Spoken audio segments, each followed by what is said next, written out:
Now, as the number of so-called safe zones shrinks in Gaza, the United Nations is warning that anarchy is spreading across the Strip. Senior UN agency officials say the lack of local law enforcement and basic supplies is pitting people against one another.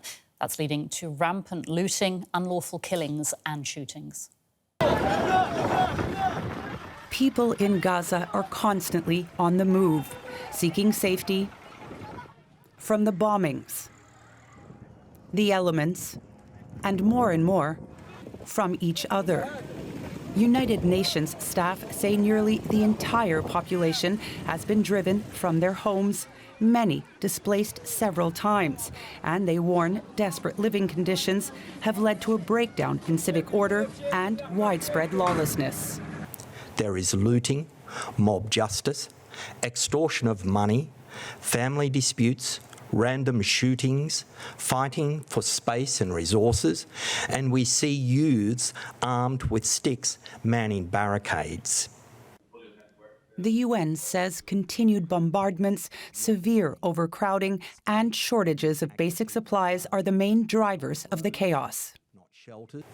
The creation of these conditions has led to the predictable and entirely foreseeable unravelling of the fabric of society in Gaza, setting people against one another in a fight for survival.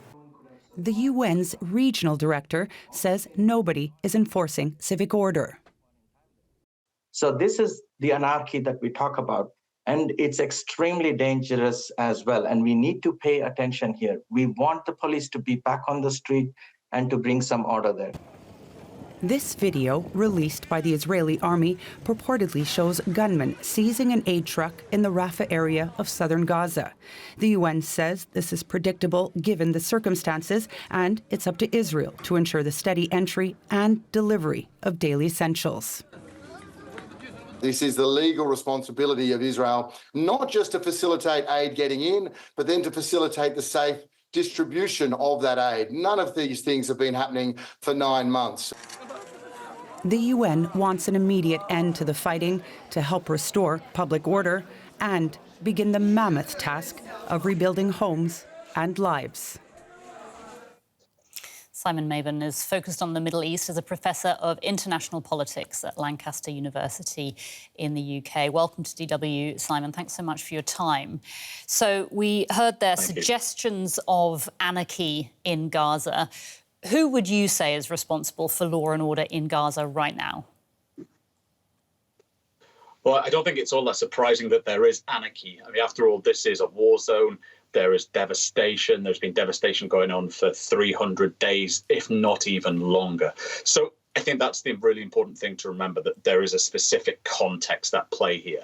Now, if we're talking about law and order in Gaza, well, I guess you would initially say that it would be the governing body, the organization that is responsible for imposing order, but that would be Hamas. Now, Hamas is engaged in a violent struggle against Israel, of course. Israel is engaging militarily in the Gaza Strip, and so that makes it incredibly difficult for the day-to-day organization of security. Those individuals who had been operating in the Gaza security forces have obviously been co-opted into the direct struggle against Israel.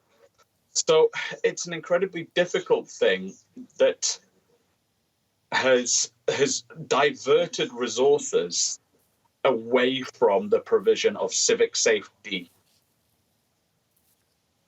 Would you say that this was an inevitable situation, the security situation that we're seeing on the ground now? I think, sadly, yes, it was, in the sense that when conflict breaks out, and it breaks out in an all-consuming way, with a force that is hugely disproportionate on the ground and imposing their own vision of order at odds with the indigenous way of doing politics, then it becomes incredibly difficult for the normal rhythms of life to continue.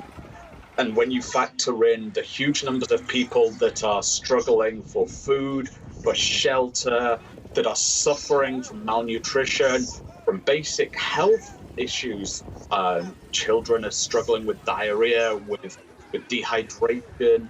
It's 32 degrees in Gaza right now, but there is no clean water. There is a real challenge for people there.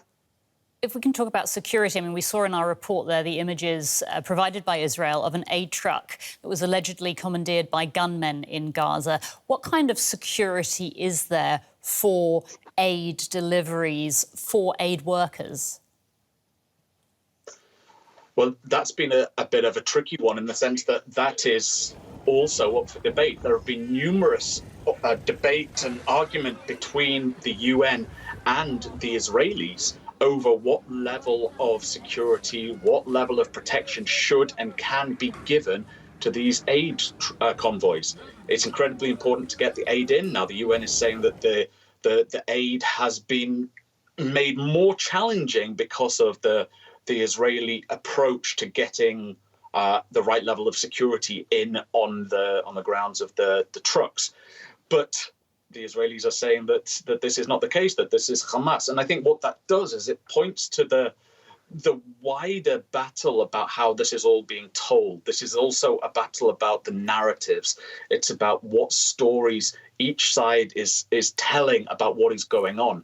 Mm-hmm. And unfortunately, it's the people of Gaza, the 500,000 people in Gaza that are on the brink of a pretty devastating starvation, that are the ones really suffering right now. Simon, if we can look to the future, what about in the longer term? What is the future of law and order in Gaza? I guess all of that depends on what the next steps are for Gaza. If there is a ceasefire, or if there is a continuation of the status quo. If the continuation of the status quo takes the form of pre-October 7, then we see the Israeli occupation or the Israeli blockading of Gaza. So security would then be achieved by Israel in conjunction with a local force. Previously, this was the Palestinian Authority and Hamas. But if it's a different type of political agreement, if there is a ceasefire and steps taken towards a two-state solution, towards the establishment of a Palestinian state, then this would be the prerogative of a Palestinian force, or indeed an international force. But unfortunately, with no real sign of a ceasefire in sight, it's incredibly difficult to speculate beyond that. Professor Simon Mabon from Lancaster University in the UK, thank you so much for your time.